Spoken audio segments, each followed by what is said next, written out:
the decision you make around your body, your health, the birth, the beginning of the new life, and also the beginning of you in your new role, in your new self as a mother.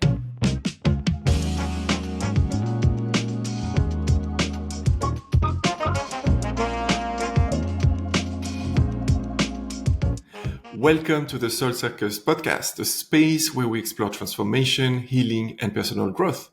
Every episode, we sit down with inspiring practitioners, guides, and thought leaders to share wisdom, stories, and insights that help us grow, mind, body, and soul.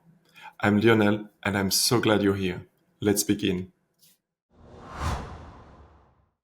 Today's guest is someone who has dedicated her life to one of the most powerful and sacred transitions we can experience, bringing life into this world.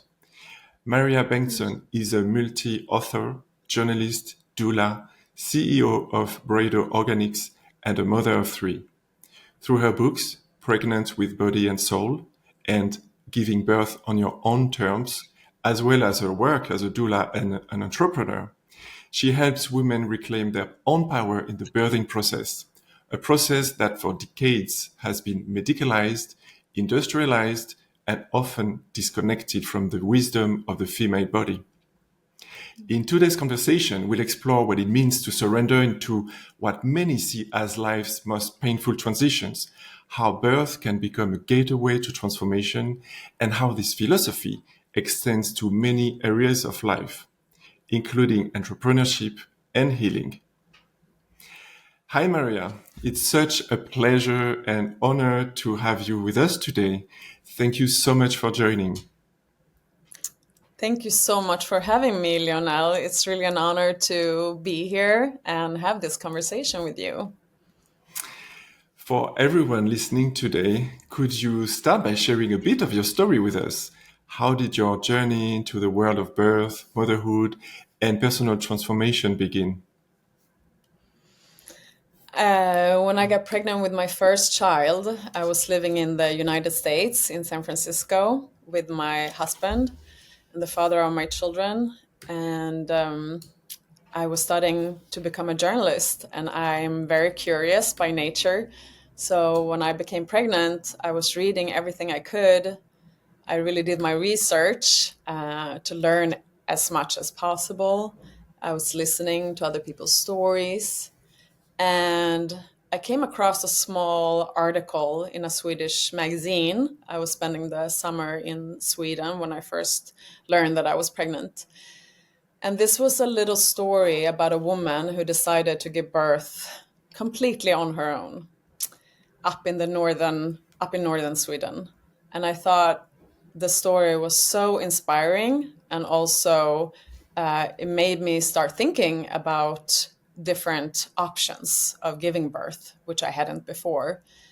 And I also started wondering and thinking about why it seems that no one is talking about birth that much. I mean, the image we get from birth usually comes from media, and it's portrayed usually as something, really scary, something that's very painful, and something that you just get over with.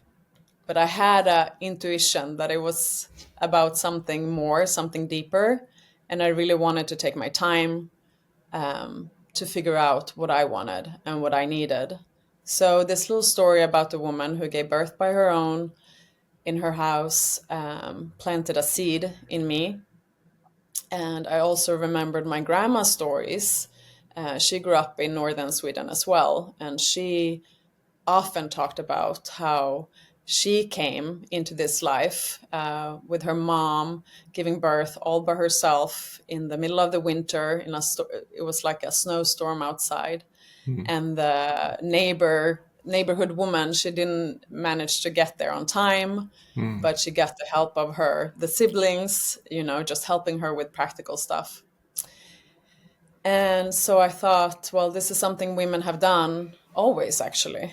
And we have survived as a human species. So it must be something true to, being able to birth in the way that feels, right for you.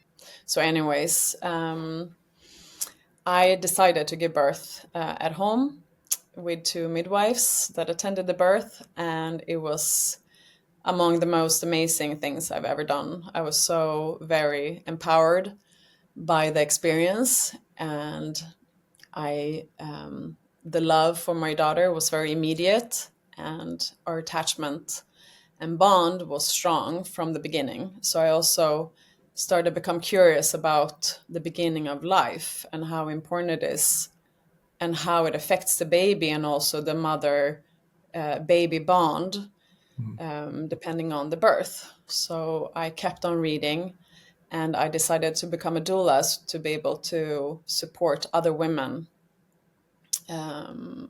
during birth, before, during, and after birth. So that's how it all started.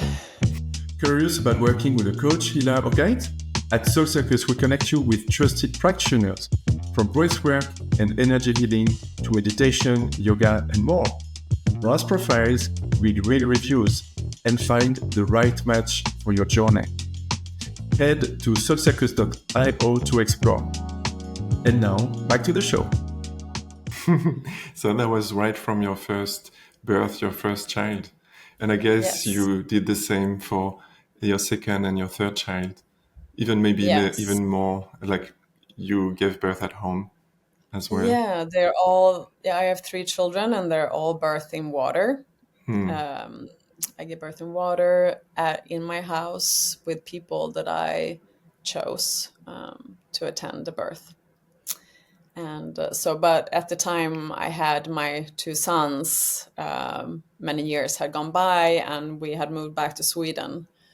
And I had actually attended quite few births and at hospitals, which made me even more convinced that giving birth at home was the right decision for me. Very good. And I think we come back to this. There's so much more to say around this particular aspect. Yes. In your writing, you talk about how giving birth is not just a physical experience, but a deep initiation, even a Hmm. spiritual metamorphosis. Could you share more Yes. about how you see the connection between birth, pain, surrender, and personal growth? Yeah, during the pregnancy, I felt a deep need to just start going within and being curious to what my needs were during pregnancy and for birth and the time after. I noticed that people really wanted to tell me how to do things, everything from how to give birth to how to breastfeed or how to take care of my child after birth. I already got questions how long I was planning on breastfeeding, for instance, already during birth. And I really felt like I needed to do it my way. And in order to do that, I had to start listening to that voice and that inner intuition. Like I knew I had it in me. And it also comes kind of like if you open up for the change and you're like curious and you stop and let yourself sometimes be in stillness, and instead of just doing and going on with your life the way that you're expected to, really. I mean, here in Sweden we have like a saying where they say like, oh, but pregnancy is not a disease, and it's not, it's really absolutely not, but it's a unique period in a woman's life where everything changes. Yeah. Your physical appearance change, your intestines are switching places. I mean, it's like your uterus is growing, making space for this human being that you're creating in your body. It takes a lot of energy from you. You need to eat much more nutrition. Um, you need to move your body already during pregnancy.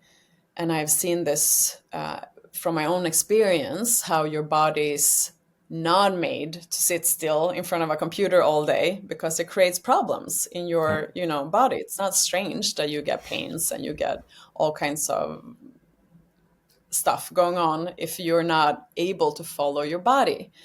So I'm not saying you should stop working and not doing anything else but being pregnant, but it is a time to let yourself be in pause mode more often, and maybe try to be in nature so that you can connect with nature, and also with yourself somewhere, so you can hear what your body has to say, what your baby has to say.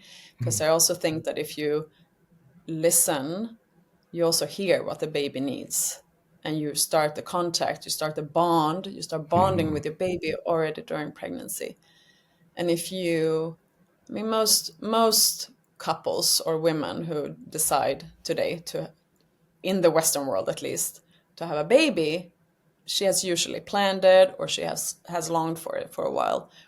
And I think the pressure of just, it's like really, um, it's being, applauded if you're being busy and you're working until the due date, more or less. True, true. Then it's like you're a cool, strong mom. Yeah, But I think, no, that's just the patriarchy talking. It's not, it's just wanting you to be a part of the production process, a part of the capitalist system, telling you to just keep going and not stopping, because it's dangerous in this world to stop and think about what you really want yeah, and what you really need. But this is a exceptional time where you have to do that, because it actually will affect the decision you make around your body, your health, the birth, the beginning of the new life, and also the beginning of you in your new role, in your new self as a mother. So I guess I felt this happening. Like I couldn't ignore the change happening, and I didn't want to either. Like I loved feeling my daughter in my body, even though it could be uncomfortable too, with the kicks, kicking the bladder and all the physical changes. It's not only 100%, wonderful all the time, but I loved feeling her grow, being in contact with her. And also studies show now that our brains changes during pregnancy, and it doesn't come back ever, but at okay. least not for many, many years. And this is evolutionary, so that we will be more in tuned with our baby's needs. So, So, could you, how, sorry, Maria, could you share a bit no, no, more no. about this aspect, like how the brain changes? You said for a long period of time, maybe for the rest of your life. Is it to support this connection with Yes, your child exactly. for the It's to first become, years at least? yes, so that you will be more in tune with the baby, so that you attach to the baby, and the baby can attach healthy to you, and you meet the baby's needs, and maybe like, um, push out all the other, well, not all the other stuff, but a lot of other things, and prioritize the baby. Prioritize, yes, Yeah. And I beautiful. think when we keep busy, it's like forcing the brain to be, in status quo. When it wants to change, it needs to change in a Yeah. way. And the society does not support this. People around us usually don't support this, because we don't understand it. We haven't thought about it, the importance of this. So, anyways, during pregnancy, I felt that I wanted to take the time to let myself. I mean, I really, I hate stagnation. I really want to grow as a human being. And what I was starting to say was also like, most of us have actually planned or longed for a baby. And I'm thinking, like, why do you want to have a new person in your life if it's not to actually expand as a human being and change, and let, be open and welcome change? But change is very scary for most people. And change can be very painful, Yes. spiritually, Yes. and Absolutely. emotionally. And so it requires, kind of like a surrender to your ego, in order to be open for that change to happen, and for the new person coming into your life, your baby, and also the changing relationship with your partner. And if you already have children, you all become like, everything becomes new again. The Yeah. constellation changes. And in order for that to let that happen, I think that you really have to work on, first of all, accepting the change, daring to look at your fears, because once you do that, then the fears can kind of start dissolving, as opposed to if you just push the fears away, the fears of change, the fears of who am I going to be, what's going to happen with me, how is the birth going to be, how am I going to manage everything, to really like sit with the uncomfortable feeling of fear of losing yourself and the life that how you knew it before, Yeah. and kind of like trust that you're gonna do it. It's a process. You take small steps, small steps. But so that's what I was doing during pregnancy. And I think that was building up to having the birth that I wanted, and I really believe that you have to visualize what you want. You have to dream it. It doesn't mean that you don't look at real things that can happen, and consequences of things. Yeah. But for me, like when I tell people, oh, I gave birth at home, then people always, or lots of people respond like, how did you dare to do that? What if something would have happened? Or, wow, that's really brave. And I felt like, no, it's really brave that you gave birth in the hospitals. If you knew the evidence, if you knew the research, if you saw the statistics, you would understand me, like where I'm coming from, that it was actually a very, very informed decision from my part Yeah. to give birth at home, because it's actually safer for healthy pregnant women. And as you Uh, say, yeah, sorry, yeah. Maria. As you say, many women carry fears about childbirth, and it's often shaped by society, medicine, and trauma stories. Yes. If you look at the statistics, we can prove this wrong. You Mhm. managed to personally overcome those fears, but how do you support other women in transforming fear into trust and inner power and reverse this mindset of fear? Yes. So when I work with women, or when I write about birth and preparing, or in my birth preparation classes, we work a lot with fears.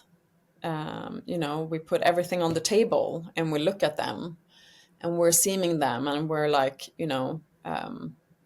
weighing different options. And I think fear can also be decrease when you have knowledge, both, real knowledge, like research, backed up research, or knowing your options, or knowing what if the rights that you have, or the consequences of different interventions, for instance, Yeah. or different alternatives, but also the knowledge from within that you can only find when you're sitting, like I said before, when you have that pause and you're sitting in stillness and you're kind of meditating. Doesn't mean that you have to sit, in yoga position and meditate, but like sit and really let it be there and look at what's coming up. And I also always ask my clients to talk about their nightmare birth, so we can go through everything, because it's not like, if you think about cesarean, it's not like it's going to happen, more because you're looking at it, you're reading about it. Actually, it's quite the opposite. Okay. If you have plan B, you have plans A, B, C, and you look at what can actually Different lead scenario. to a cesarean, then you're much less likely of it happening. Or if you're worried and scared about tearing a lot, then, we can work Yeah. with that. So we're like going pretty deep. Because you're So it's, prepared and you're more relaxed yes, about the whole thing. yeah. Yeah. And you learn what you need. You learn what you think you'll need by talking about it, going deep, and yeah, and getting informed and making informed decisions, and having also the partner supporting you the right way. And the partner being like, I'm as a doula, I'm there very much for the partner as well, to help guide the partner, to help the partner be present with his woman or her woman, instead of having to be in control of everything. Yeah. And talking about control, I talk a lot about how, the it's something we hear sometimes, like, oh, modern women, we're too controlled, we can't relax, we can't let go. But of course not, we can't. If we know we're gonna, be run over and we're gonna most likely end up with a pretty traumatic birth, then how should we be able to let go? So for me, it's like, it's really important that you have control and that you own your story by actually taking responsibility and understanding that you can actually make a difference in how you prepare before birth and before the baby comes. Thinking like, oh, they'll take care of me, or things go how they, whatever, it's gonna happen. What happened will happen. No, that's the wrong thinking. It's the wrong thinking in life in general. Like, you would never run a marathon and think like, oh, I'm just gonna run it and I'll maybe make it if someone is there, giving me what I need or whatever. Or you wouldn't climb a mountain without preparing.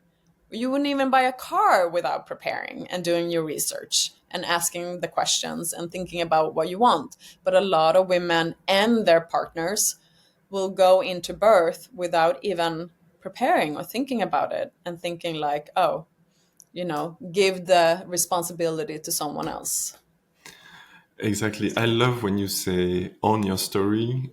This is really about empowering women to Yes. decide what they want to live through during the birthing and before and after. I'd Yeah. like to go, and that's also what we can see on your website, on your story. Those are really strong words. I'd like to go a bit more into your doula mission. You've been both a writer exploring birth and a doula actively supporting women through it. How did you make the transition from observing and writing to stepping into the delivery room as a doula? And what was the reason for wanting to do this? Actually, it was kind of the opposite. So I first had my daughter in 2005. She just turned 20. And the woman who ran the birth preparation class that I attended with my husband, she was a doula, and she was amazing. And I thought it was so telling because we were six couples, and three of us had planned a home birth, and three had planned a hospital birth. And the three who had planned a hospital birth, they ended up with cesareans and really bad experiences, and they had difficulties breastfeeding and difficulties with the baby. They felt really, they seemed depressed to me. And the three of us who had planned a home birth, we all had, amazing births. We were so empowered. Had a lot of energy. We didn't, we were, at least me, I I loved every second with my daughter. It's very provocative to say that, I Yeah. think, because there's so many women struggling, and I feel, I know it's a real thing. And but I also can see how that relates to, how your journey during the pregnancy and how you gave birth. And it's not to shame the woman. It's not. It's to say that it actually makes a difference how you prepare and how the birth is. It's real. So that's where I'm coming from. So, anyways, I wanted to, like, after my birth, that was so empowering. I wanted to run up on a mountain and hold my daughter up like the Lion King and just scream to the world, like, look what I did. And it's like a hidden, amazing thing that we women are so strong and we can overcome, this. And pain is not necessarily something bad. Like, it's pleasure and pain can be true at the same time. Like, the pain doesn't take away the ecstasy, it actually helps you reach ecstasy in your mind, like emotionally, spiritually. When you give birth, it's there for a reason. And I just wanted to, like, scream that to all women, like, you're being lied to, they're holding this information from you. And I felt like it was my mission in life to let all women know, like, Yeah. everyone could do this too. It's Yeah. just that we're being fed this lie that is something wrong with our bodies, that our bodies are defect. I mean, as we have heard this since the beginning of patriarchy, which is for thousands of years. We have shamed our bodies, we have shamed our sexualities. So anyway, so I decided to become a doula parallel with my journalism work. So I started supporting women and their partners at hospitals, which just gave me proof, or affirmed all the research I'd already done. And I became even more convinced that women needed to hear this earlier, because coming in as a doula at the end is usually, you can support her there during, at the hospital, and you can be her, kind of a protection, and learn what she needs, and support her as well as you can. But you really need to start the preparation much earlier. And As early as especially if you possible. have gone through, a lot of women have gone through sexual assault, and that can affect also the way you handle, or your connection with your body. You might be completely disconnected. And if you have, then it's also very important that you start thinking about looking for help and working on this already, maybe even already before you become pregnant. But Looking for your next transformational experience?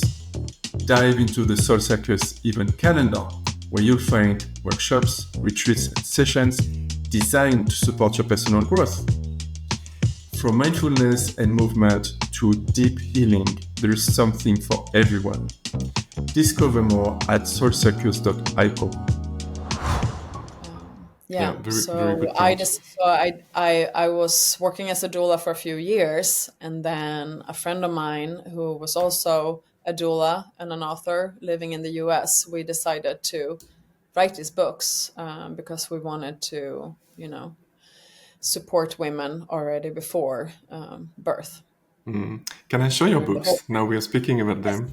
yes, please. So we have this one. They are both beautiful with illustrations, so you can see the width there. And yeah, you released them the same year, if I remember well, Maria. Yeah, they were written as one book, but it was a really heavy 500-page manuscript. So Yeah. the publisher decided to divide them into two, and it's So that's why, and it's also they are heavy and amazing stuff in there that can help you tremendously during this very special period of your life. As a yes. doula, what are some of the key practices or tools you use to help women stay connected to their own bodies, to their Hmm. babies, and their intuition during labor, but also after, which I think Hmm. is too often overseen? Yes. We talk about the importance of already during pregnancy, try to do things that will boost your oxytocin, which is your love hormone, and it's the hormone that will help you bond with your baby after birth as well. If you have a natural birth, then you'll never be as high on your own oxytocin as right after birth. Okay. And that's, I mean, evolutionary is developed. Our bodies are so wise. We have this so that we will bond and fall in love with our baby and do whatever we can to help it survive. And the baby is also full of oxytocin.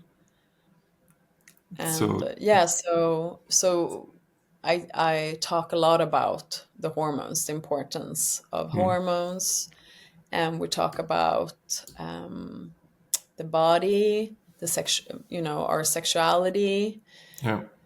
in order to help her understand the connection. And also, we practice different movements that are great for pain relief, like natural pain relief. We talk about all things like natural pain relief, because that's also something we don't hear. Like, we actually have a natural pain relief in our bodies called endorphins, and they're Yes. gonna be, produced if your oxytocin is flowing And in order for it to flow, we need to do certain things. And so we spend a lot of time talking about this and preparing for this, and also bringing in the partner, letting him or her being a important part of the process, so that they can practice together and they can talk about these things and go as deep as they dare to, because it's really also like a time for the couple to connect, around becoming parents, and preparing for that emotionally and spiritually, and it's usually a really beautiful thing to witness, is how the couple becomes so strong together, and during birth it's just like magic happening. It's just amazing, and how the partner then can come and know what his or her role is. It's like to support and protect the woman and the baby after birth, Yeah. and support the postpartum journey as well. And this is how a new family is born, and the journey before and after is so, or in the beginning is so extremely important. So Completely. And you speak beautifully about surrendering to the storm of birth rather than resisting it. And so I see how you guide women to trust that process, yes, having more connection, peace of mind, and realizing that it's a period of change, and resisting doesn't yes, help. It just creates more friction, generally speaking, yes. not only for birthing. Mm-hmm. Wow, beautiful. I'm curious about this one. You were a little bit into this. My girlfriend mentioned it sometime because she heard it in a podcast speaking specifically about this topic. But otherwise, this is something I had never heard about before. And it feels to me that it could be a pretty taboo subject in our society. You make a powerful connection between birth and sexuality, that both require presence, surrender, and embodiment. Could you expand on how these two experiences are linked in the female body? Oh yes, absolutely. So we're from the time we're children, we learn to, maybe not cry, to not feel so much, or, as women, if we have period pains or we're going through different physical changes, to not stop and feel them, but to maybe just like, take a pill, go to work as usual, pretend nothing happens, eat contraceptives, don't learn about your cycle, or like your anything that has to do with or hormones, or the physiological process of things. So we're not taught to think about how much this actually affects our whole being inside. And I think like pushing things down, like pain is bad. It's something we don't want. It's always bad. It's like both physical pain but also emotional pain. Don't cry. Don't be so oversensitive. Hmm. Don't make a big deal out of things or fuzz. Yeah. We learn it in relationships, to just suppress whatever we feel. And I think when we don't connect with our own bodies and ourselves, also because the one thing that I should not forget to mention is the thousands of year long taboo around our bodies, and female sexuality, that it has been shamed. And I think because like a fear of us having this, life-giving force within us. It's really, really it's a tremendous, powerful thing that we have within us that we're not connected to. And I think for most of us, it's very scary to be vulnerable in whatever we feel, because we are taught all these things to just shut up.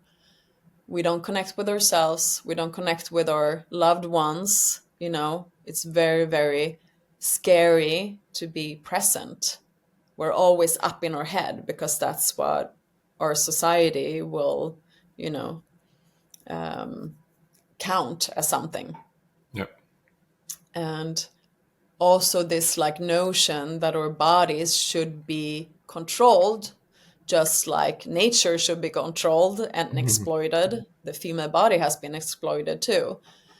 um so I think that's like that's one and the same thing, really, or like idea that we can control and we should just push all our physical bodily animal needs or whatever and be more like robots. So I think it's hard to like, when we start feeling this like huge power sexually, a lot of shame is coming up, it triggers a lot of feelings, emotions, and we are actually there. I mean, if we would just surrender to that feeling, maybe, or worse, fear of becoming too dependent on another human being, because there are so many emotions, going on, or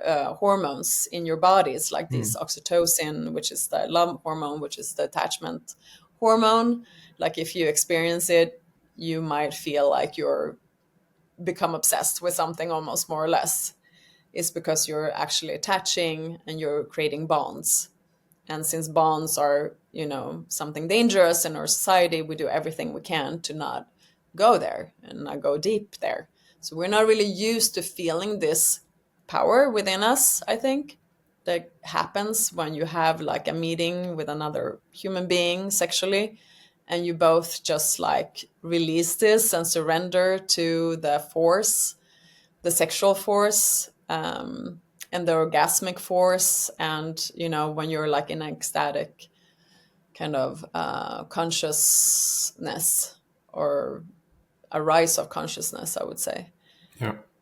then when the same hormones, when you have a natural birth, this is only if you have a natural birth, because once you have an augmented birth, you will not have the same kind of hormones going on in your body.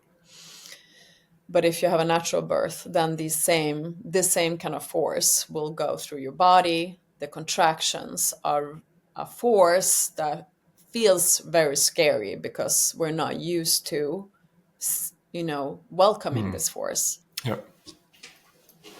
Because it's like, what do I do with myself? It feels like, you're like, you're opening up, and you need to close down somewhere, because that's what you're used to, instead of Fear. letting it, Yeah. flow through you. So I'm really like, I talk a lot about this with my clients, but I also work with this during birth. It feels really scary. It feels like you're gonna die, and you are. Like your old self is dying. I'm here to guide you through the portal that will transform you and your life. Like, you're doing this. You're going through it. You're already doing it. I know it's super scary. It's super painful, but this is life. Like, life is flowing through you right now. Yeah. You don't wanna like push it down by taking some like numbing medication. You want to be in life. Like, any moment in life that you'll remember as something meaningful is where you feel things. You don't want to numb yourself. And the pain during birth is not like pain where you burn yourself, or you're like breaking a bone or something like that. Yeah. It's a different kind of pain. It's a pain that guides you, just as pain, like emotional pain, can guide you also in life. You feel something, it's painful, you get anxiety, you get fears, you get nervous, stressed. It's telling you something. It's trying to show you the way. It's trying to tell you to listen, to be with it. And if you dare to be there and to surrender to this, it's going to be like a huge transformation in your life that's going to open up to, parts of yourself that you didn't know existed. And love, this is where love, lives, is through like letting go, I think, and Yeah. surrendering to life, to this, the moments of being in this. vulnerable state. Exactly. This is so beautiful. It's about transformation in the deepest core of your Yeah, being, in your proper essence. yeah. You often mention how society and even the medical system often suppresses or disconnects us from the full power of the feminine. But why do you think birth has become so controlled and medicalized in modern society? Well, I think it started around upplysningstiden, the age of 1700. I don't remember the word in English. The Enlightenment? Renaissance? Renaissance? Sorry? No, Renaissance? the Enlightenment. Enlightenment, The yeah, the period of lights. Yes. So Mm, it became really important to like suppress the powers of nature and mm, the intellectual mind yeah, over science the coming. wild, the primitive. It Mm, became from birth happening in within like in the private sphere to now doctors who were working in collaboration with the churches, and also with the trend of putting women down flat on their mm, backs. It yeah. actually um, myth maybe, but it's a rumor that it started with a French king, Mm, Ludwig the 14th, Louis okay. the 14th, Yeah. that he had like a fetish where he wanted to see his lovers give birth. He wanted to be able to see and observe her giving birth. So they started putting women on their backs. It became like The norm. the right thing to do, the Yeah. norm, exactly. And it became really like something that just poor people gave birth like primitives. And during the same time, uh, Westerners went around the world, as we know, colonizing Mm, and trying to force other cultures to take on Christianity and all that stuff and our way of doing things. And we were shaming women that if we're moving, if we're acting like those primitive people were, not, we wouldn't, it's not, it was everything but yeah. okay and Yeah. accepted. So anyways, and also the doctors got more authority, and it became like a status thing to go into clinics or to hire doctors. Um, but it became problematic lying women on their backs because that's not where how we're supposed to give birth. First of all, we don't, then we're everything but in contact with our bodies. We don't help our bodies to move the baby down the birth canal as it's supposed to. If it Mm, gets the baby gets stuck much more easily. We can't feel or force when we're lying down on our backs. We mm, get yeah. lots of physical problems when we're lying down on our backs. A lot of them. Like being passive is not what you want to do when you're giving birth. So, anyways, then became like the need to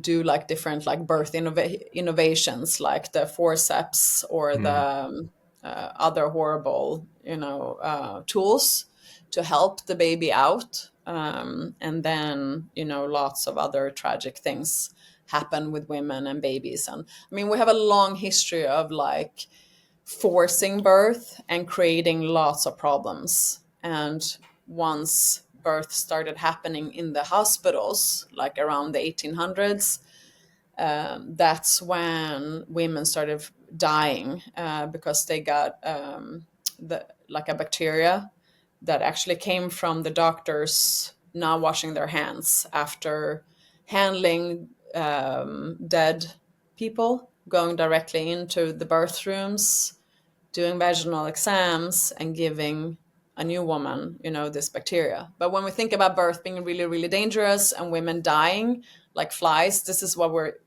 what happened. It's actually the doctor spreading the bacteria that killed so many women. So once they started washing their hands, the bacteria started becoming, you know, less dominant in the hospital wards. But they could see when they compared, different wards, the hospital run wards to midwife run wards, much less women died in the midwife run hospitals. So it was like an epidemic of women dying because of the bacteria. And women still get bacteria in the hospitals. It's just that we don't talk about it. It's just like, oh, give her antibiotic, But Yeah. it's like we're exposed to a lot of bacterias, other, foreign things that are not good or natural for us. Anyways, I felt like I was getting off No, that's good. uh, from the Of subject, course, maybe. back then, Remind. bacteria were not really known. So hospitals were as clean or dirty as in the rest of the village or the city. Now it's the Yeah, opposite. So hospitals are renowned to be the place where there shouldn't be any bacteria, but we know it's not true.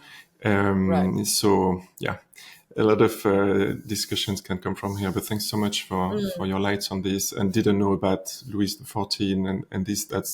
This seems so crazy.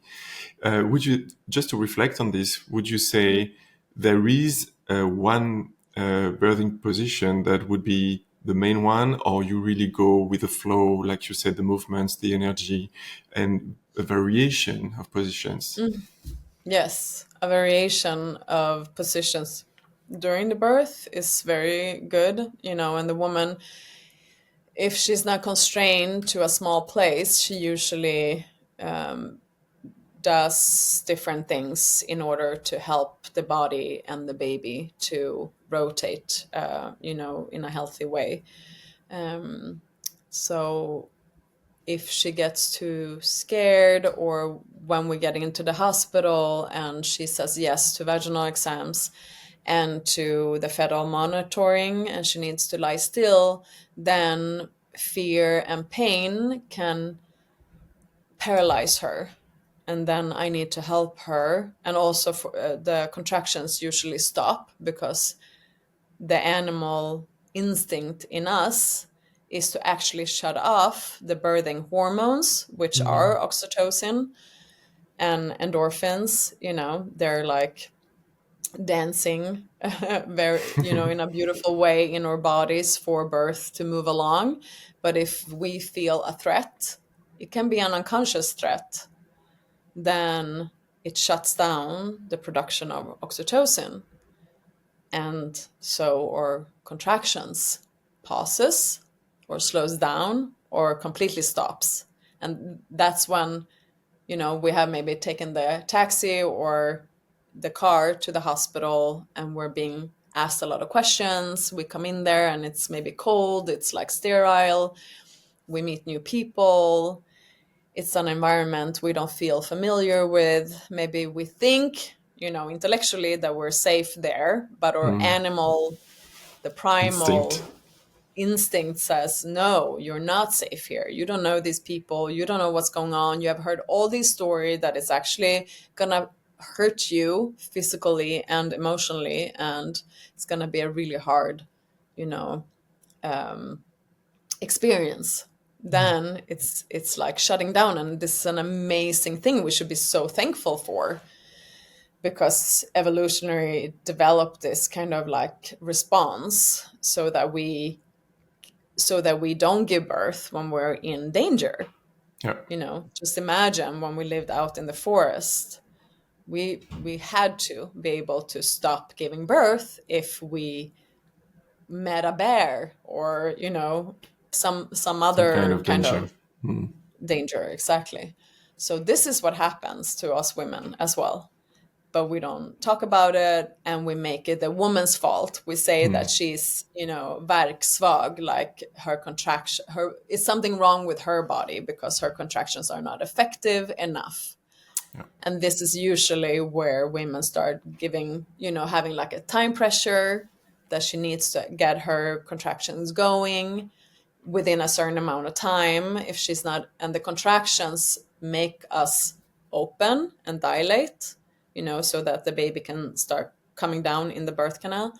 And if we're not opening, in the right time or Pace. manner, Yeah. then we get pressured, and stressed. And this is where we are being asked or told that we need a little, kick, like Yeah. kick the birth, with like synthetic Pitocin, for instance. Yeah. And this is Exactly. where the domino effect of the intervention happens and starts. Yeah. And yeah, so Thanks for sharing this beautiful and it's scary at the same time. Um, mm, More generally speaking, what do you believe needs to change, both culturally and structurally, for women to experience birth as an empowering rather than traumatic event? yes.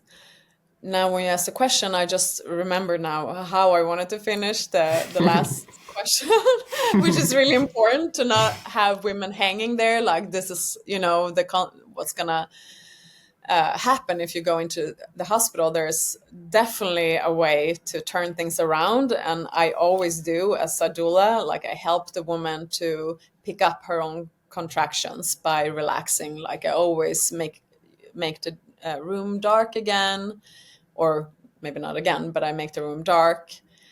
Maybe I put on some relaxing music. I start massaging her feet, maybe. I ask her partner to lie next to her, cuddle with her. We do all kinds of things, or put her in a bath, in a relaxing bath. And soon the contractions will start again Start and again. pick up again. It could take a few hours, but usually it doesn't. It's faster than that. So just give it a little time, and there's definitely things to do. And your body's not broken. Your body is knows exactly what to do. It just needs to feel safe, and you need to have the right support. You need to be able to feel completely safe in order to give birth. And yeah, but to answer your second question now, is yeah, so it's actually on the same subject, right? It's to know what physiological birth is to know what you need in order to give birth in a safe and healthy manner, and why it matters, why birth matters. You have to understand, the consequences of your decisions, or the decisions you don't make, that you let other people make. And how important a loving support is, that actually knows what to do in situations like this. Yeah. If the birth stalls, or you're having unbearable pain, like, what do you do? And what are the consequences, the pros and cons of different interventions, of different medications, and things like that. And understanding your body, being in contact with your body, it's the essence. I'm wondering how you manage to partner with the staff when you are accompanying someone giving birth in a hospital. Hmm. How much awareness the staff has. I guess it varies a lot depending on the different professionals there. But how do you manage in such a short time to partner and to I'm wondering how this works because you have Mm, two different experiences, backgrounds, and this has to work in such a short amount of time with a yeah. mother that is soon to give birth in pain. Mhm. How do you manage that? I actually always establish contact with the midwives by Mm, looking them in their eyes, saying hello, and giving them just a warm smile, to tell them, like, I'm safe, I'm here for everything to work smoothly and great.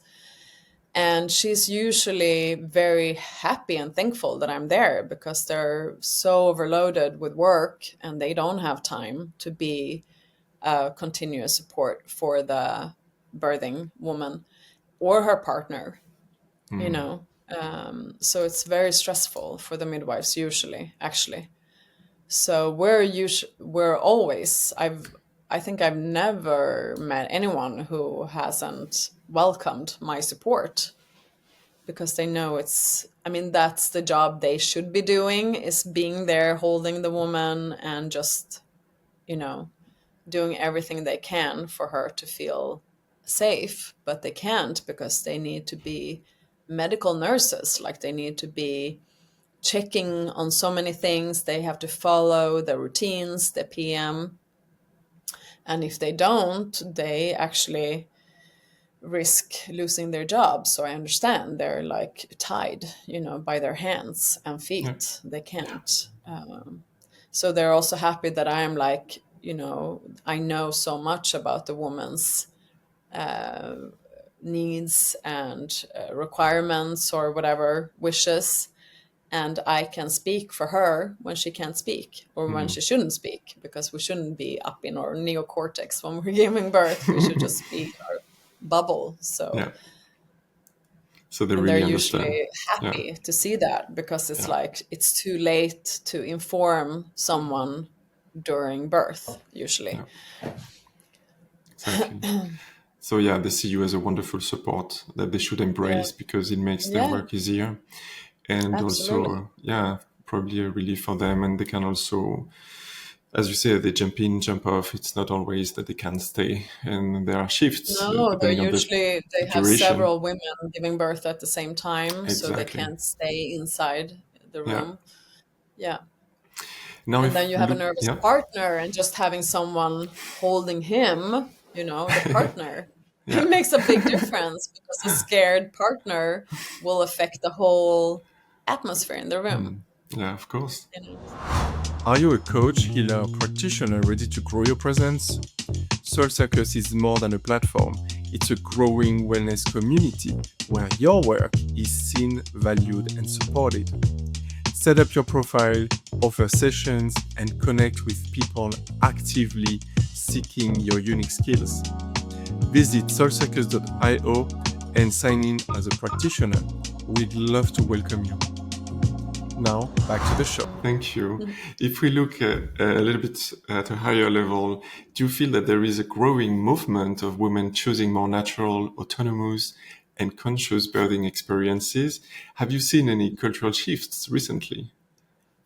Absolutely. I think there is a paradigm shift right now happening. It's just a slow one. Um, and there is not a big increase in women giving birth differently or on their own terms. But I think this is changing. It's like a, you know, it's a cultural, collective attitude, really, towards the female body and birth. People are becoming more aware, more conscious, and gathering more information from social media, for instance. But I think it's also like I'm in my bubble of pretty conscious people, like of doulas, midwives, who want to see change, who are working for change. So it seems like, you know, more people maybe are becoming, you know, changing and owning their births and so on. But it also, at the same time, there's also a trend where birth is becoming more and more medicalized and controlled.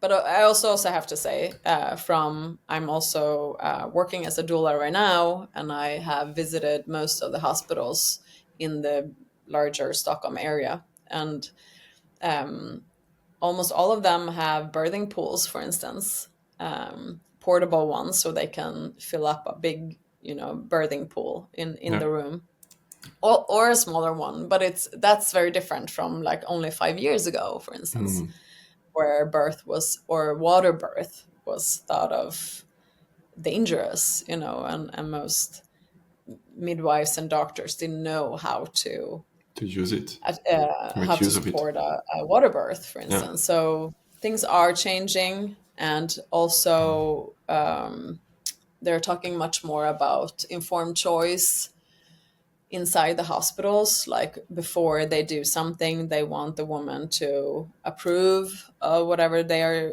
about to do. But I can also see that it can be used in a manipulative way, like they already know that what they want to do, and they're just saying you need to like approve this in order to Yeah. not get in trouble later. So it's quite a different thing to just say it and not support her so that she actually does have a choice. So yeah, Yeah.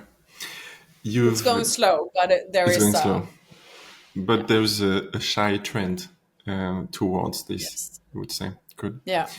But I And think and when it happens, since change always scares people, I think like media kind of portrays women who give birth completely on their own terms, like Yoga Girl, for instance, Raquel, like, mm, they always have to also have like an expert who's a doctor who has never seen a natural birth saying that it's dangerous to give birth at home, and they choose what kind of research they choose to, or actually they couldn't, because there's like many different meta studies that show that home birth is a safer option.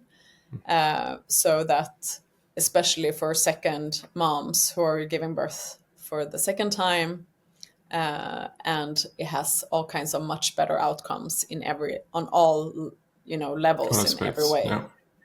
and for the baby as well, absolutely. But they're not bringing that up. They always have to say, but it's dangerous and she's kind of crazy.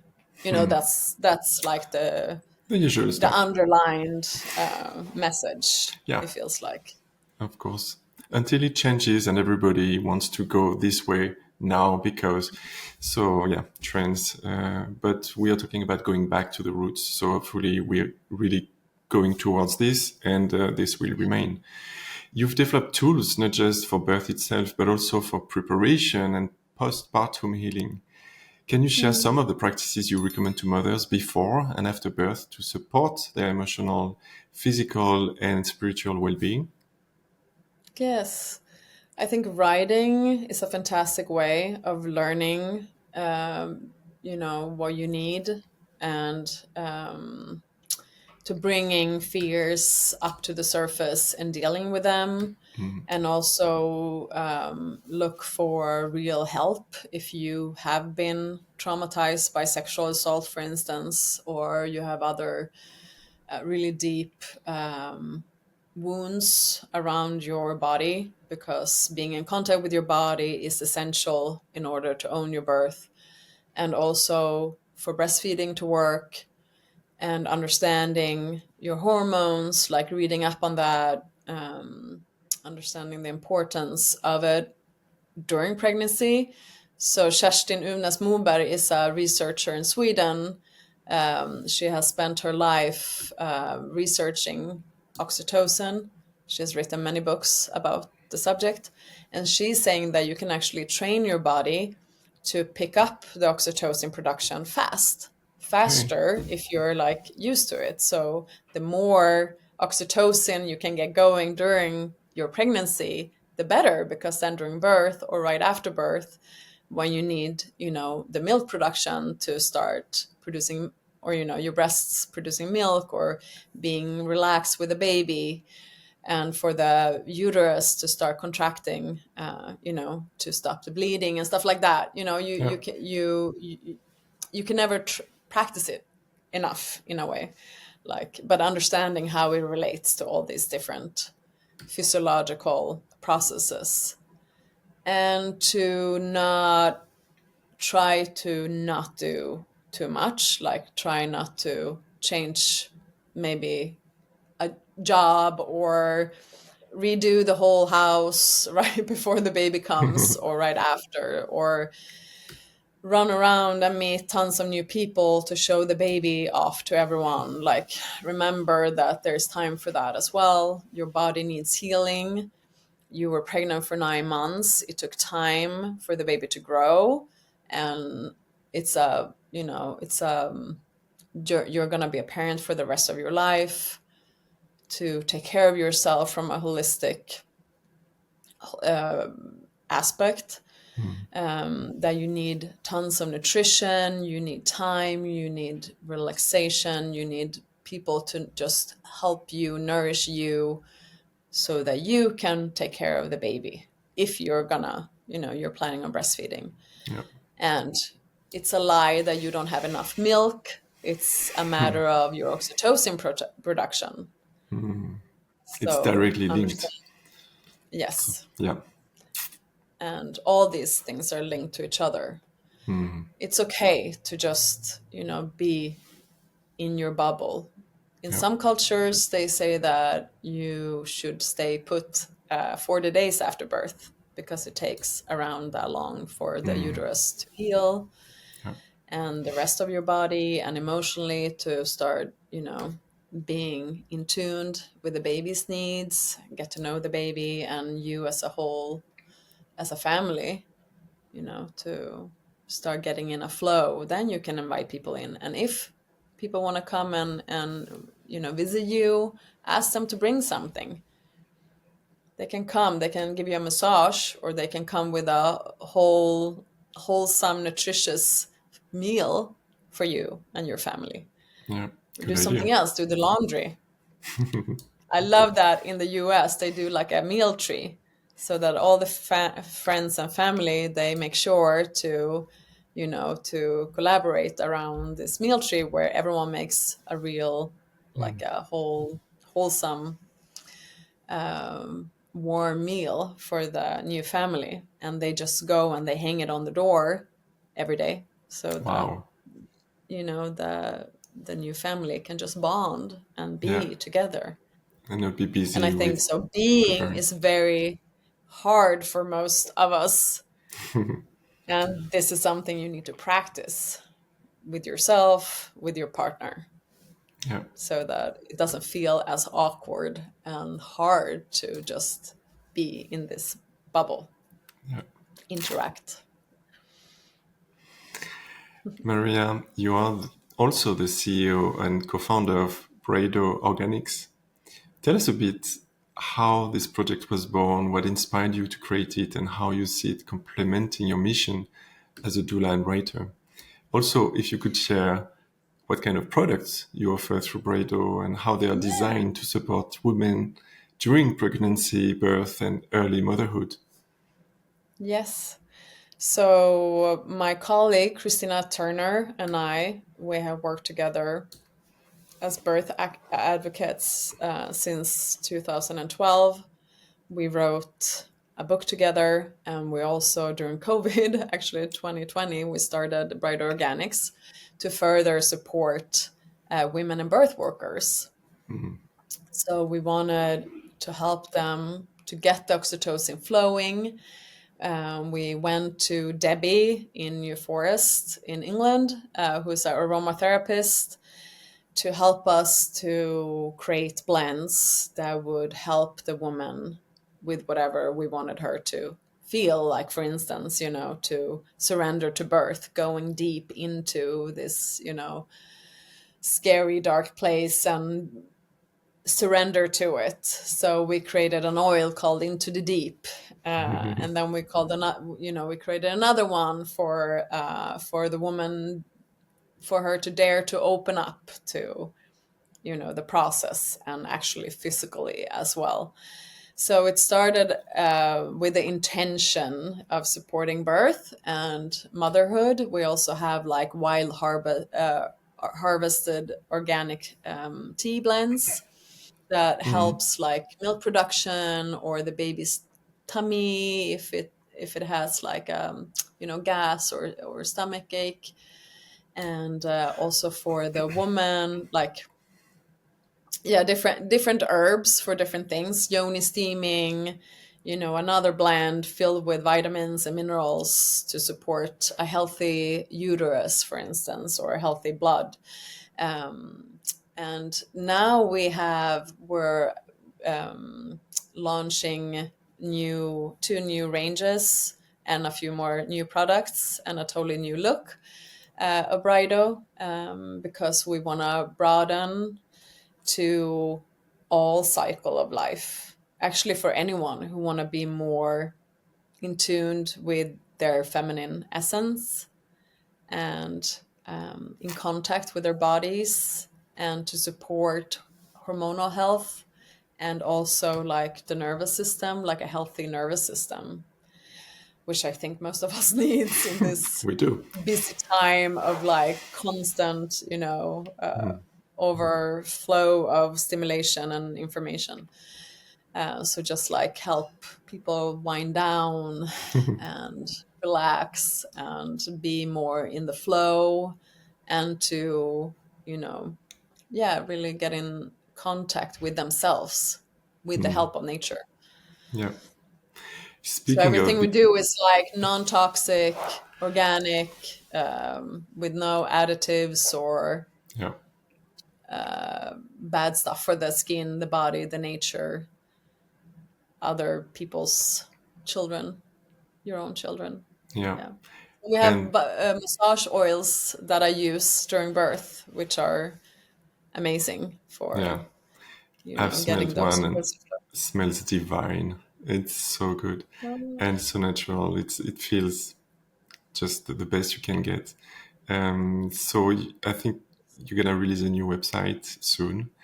What Yes. is the address? We'll come back to this, but just Mm-hmm. Bridoorganics.com.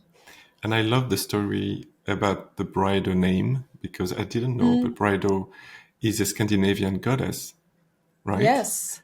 If I It's like the remember well. first inscription they have found on a mountain. It's Brido.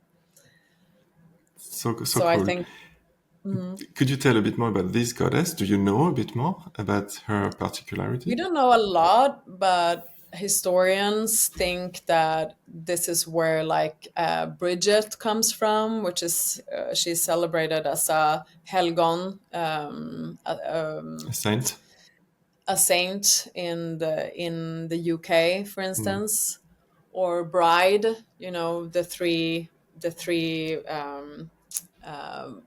The three ties that you weave Yeah, into, a braid. exactly. Which It is becomes like Breda in a sacred. Swedish.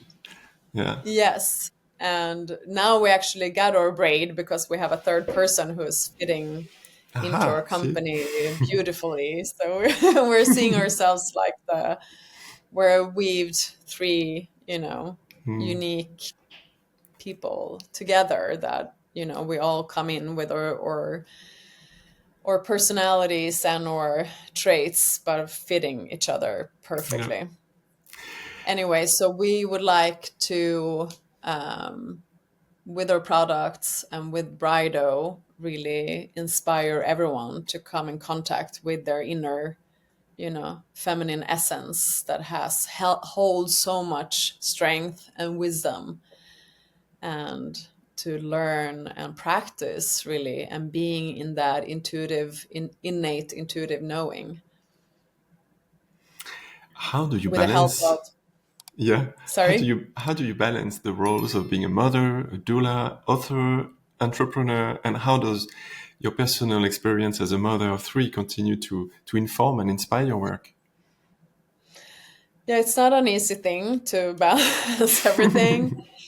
Actually, I need to take my own advice, stop and just be my forest walks, my daily forest walks. I think Mm. helps me survive everything, because that's where I can breathe and just be in, in nature, connect with myself. And that's also where a lot of my creative ideas are being born, in the forest.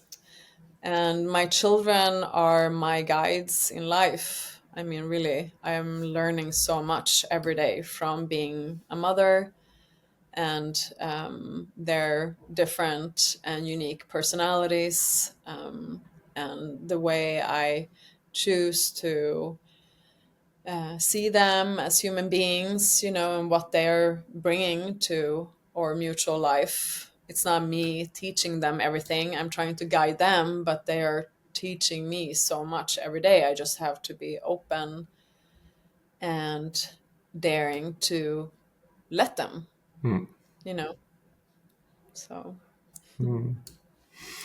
Maria, we are getting close to the end of this beautiful conversation. If you could leave our listeners with one core message or insight about birth, surrender, and personal growth, what would it be? What can you repeat the question? Yeah. Sorry. If you could Mm. leave our listeners one core message or insight about birth, surrender, and personal growth, what would it be? It would be, don't be afraid of the fear. Mm, Like, don't fear the fear. Embrace the fear, mm, and embrace the fear of pain, the mm. fear of giving up yourself. And like I said before, they're actually just a compass showing you which direction you have to take, Yeah. helping you to listen inwards so that you get the birth and the start of your parenthood and the life that you deserve. And finally, where can people find your work, your books, your doula services, and your Braid Organics products if they want to connect or learn more? Yes, so brideorganics.com, or Maria at ownyourbirthdoula.com. And I'm also on Instagram. It's maria.bengtsson.sjasja. Maria.bengtsson.sja. Or brido_organics on Instagram. And they can also write to me on. Actually, I gave you the email address, but Yeah. my doula service, the website is ownyourbirthdoula.com. Okay. Ownyourbirthdoula.com. Clear. So Thank that's where you. you can find that. The books are in all digital bookstores online, so you can find them on Amazon or at Libris or any other place. Great. Perfect. To Or close in our the libraries. You don't all have the to buy libraries. them. So, yeah, lots of Okay. libraries have them, and if they don't, you can ask them to buy them in. Yeah. Good Mm. point. Mm. Thank you so much. To close our conversation, we always like to Mm. finish with a little quick fire round, a few short questions to get a glimpse into your inner world and personal Mm. philosophy. Are you Mm. ready? Yes. Okay. Shoot. One thing about birth you wish every woman knew. Mm. The birth can be the most powerful thing you'll ever do, an empowering thing you'll ever do. What does surrender mean And to that, you? sorry, I just have to say also Sure. that pain and ecstasy can be there at the same time. Like, it's possible.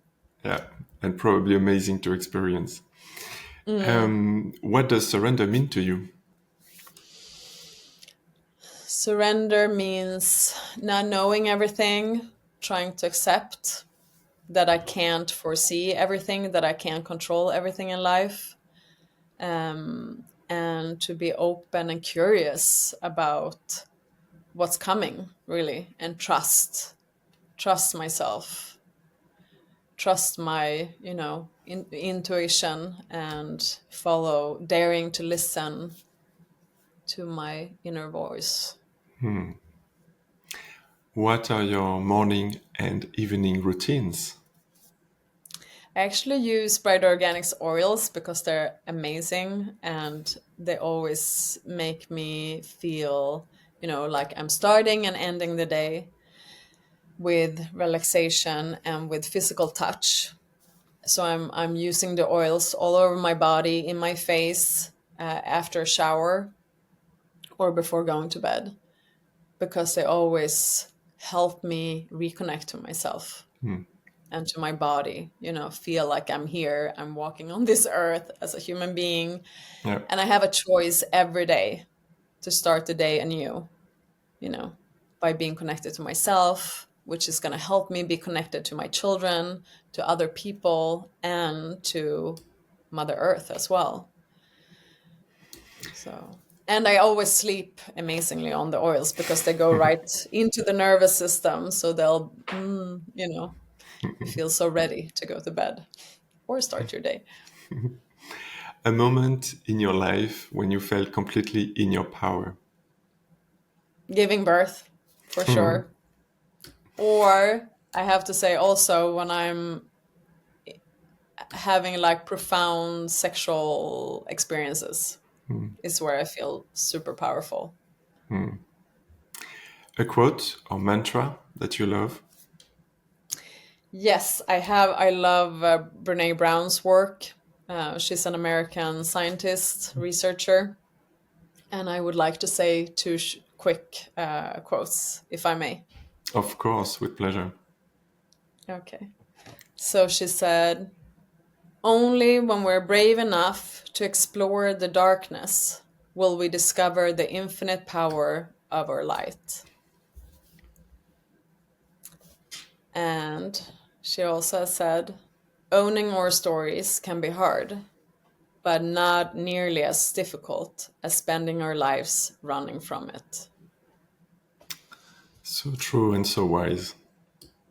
Very And deep. I think it sums up what we have been talking about, Ah, right? yes, absolutely. If, completely. If you could Mhm. give your younger self a piece of advice, what would it be? Don't be afraid of being judged because people are always going to judge you. And I'm actually inspired also by Brene Brown when she says, and she's using Theodore Roosevelt's quote about being in the arena. Like, don't be afraid of the critics who are standing outside of the arena, looking and pointing at you, judging you, criticizing you for what you do or don't do, because they're not even in the arena. So you don't, they're what they think, what they say don't count. It doesn't count, It doesn't because if you matter. don't dare to be there and be vulnerable and to dare greatly, then you don't matter to me. And I wish I knew that. I wish I had that attitude earlier. And I love getting older because you don't give a fuck about what people think the same It's so way true. as you did when you were younger. And to finish with, one thing you wish more people knew about themselves. Knew about themselves. I think that they have the answers. A lot of people think they don't know what they want, or they're looking outside for answers, like I just talked about, but like that it's not by running that you will find the answers, it's by being in stillness, in the quiet. And it's so hard today, especially with social media and all the shattering, and your brain is so used to being high on dopamine all the time that if you're quiet you kind of get like a panic attack almost, because you're so unused to it. And I'm working with my children to be okay with being, but I think that's like a important reminder, like all the answers are within, you just have to listen. And in order to hear your heart's voice, which is very often in just a little, quiet whisper, you have to be quiet. You have to quiet your Amazing. mind. Yeah, yeah. This is an amazing advice, and it applies to all of us. Um, Maria, thank you so To much. myself as well. Sorry, To it's not easy. yourself. To myself. Good I reminder for should have a all of big us. poster. Yeah, Yes. for sure. Mm. Thank you so much, Maria, for sharing your wisdom and the beautiful work you're doing to help women reconnect with their own bodies, trust the birthing process, and transform this really life-changing moment into something empowering and so deeply meaningful. I wish you continued success and many more women who find strength and inspiration through your work. Thank you so much for this talk. I really enjoyed it from the beginning to now, and so appreciate you. Thank you, Maria. Please continue the Thank you great work you're so doing in this world. Much needed. Thank you so much. Thank you, Lionel. I had a really fantastic conversation, and thank you for creating this beautiful platform of yours. and to, invite people and have these conversations. It's so important and exactly what the world needs. So from the I bottom hope. of my heart, thank you so much. Thanks, Maria. I hope we'll have this again many times. Please come whenever you want. Thank you so much. I definitely would love to. Take care. Goodbye. Goodbye, everyone. Thank you for listening today. We'll be soon back with a new episode. Thank you guys so much for listening. What a fantastic conversation with Maria. So many insights. Hope you guys enjoyed this episode. I'll see you in the next one.